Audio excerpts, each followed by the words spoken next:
એક બાજુ હવામાન વિભાગે આગાહી કરી છે, બીજી બાજુ હવામાન વિભાગની આગાહી વચ્ચે બનાસકાંઠા જિલ્લાના વાતાવરણમાં પલટો આવ્યો। વહેલી સવારથી પાલનપુર, દાંતા, અમીરગઢ સહિતના વિસ્તારોમાં વાદળછાયું વાતાવરણ છે, જેના પગલે ખેડૂતો ચિંતામાં મુકાયા। જો કમોસમી વરસાદ ખાબકે તો ઘઉં, એરંડા, રાયડા સહિતના પાકને નુકસાનની ભીતિ સેવાઈ રહી છે।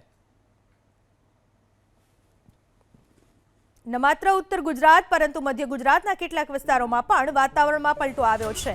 મહીસાગર જિલ્લામાં સવારથી જ વાદળછાયું વાતાવરણ છે। લુણાવાડા શહેર, બાલાસિનોરના ગ્રામ્ય વિસ્તારોમાં વાદળછાયું વાતાવરણ છવાતા ખેડૂતો ચિંતામાં મુકાયા છે।